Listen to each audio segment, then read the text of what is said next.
अरे पण 2च्या नंतर तिसरं मुलगा झालं तर नोकरी मिळत नाही, निवडणूक लढवता येत नाहीत. याच्यावर बागेश्वर बाबांनी तोडगा काढला पाहिजे. आता एखाद्या संताला बोलताना थांबवणं हे शिष्टाचाराच्या विरोधात होतं, परंतु मुख्यमंत्र्यांनी त्यांची भूमिका स्पष्ट केलेली आहे. त्यांनी कोणत्याही प्रकारचं बागेश्वर बाबाच्या स्टेटमेंटला कुठेही पाठिंबा किंवा त्याची सहमती दर्शवलेली नाहीये आणि इतिहासाबद्दल त्यांचं काय असलेलं ज्ञान आहे ते त्यांनी तिथं मांडलेलं सुद्धा आहे. म्हणून बागेश्वर बाबा असेल किंवा इतर कोणी महाराज असतील, एखाद्या वेळेला बोलत असताना तिथं म्हणजे चुकीचा मेसेज जाऊ नये म्हणून त्यांनी कदाचित थांबवलं नसेल, परंतु बागेश्वर बाबाच्या कोणत्या स्टेटमेंटला कुणाचाही सपोर्ट नाहीये. त्यांनी केलेल्या वक्तव्याला कोणी सहमतही नाही आणि त्याचा सर्वांनी सुद्धा निषेध केलेला आहे.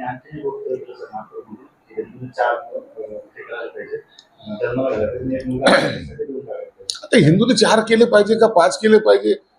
2च्या वर मुलं झाले तर त्यांना नोकऱ्या मिळत नाहीत. मग आता ही अडचण आता बागेश्वर बाबा दूर करणार आहे का? अरे पण 2च्या नंतर तिसरं मुलगा झालं तर नोकरी मिळत नाही, निवडणूक लढवता येत नाहीत. याच्यावर बागेश्वर बाबांनी तोडगा काढला पाहिजे. एक मुलगा कुणाला द्यायचंय, कुणाला ठेवायचंय, सांभाळायची ताकद तर असली पाहिजे ना. म्हणून असे वक्तव्य करून समाजामध्ये काहीतरी आपण वेगळा संदेश देतोय, हे करण्यापेक्षा सरकार आहे त्यांना सांगा की आम्हाला आणखी परमिशन द्या 6 ची.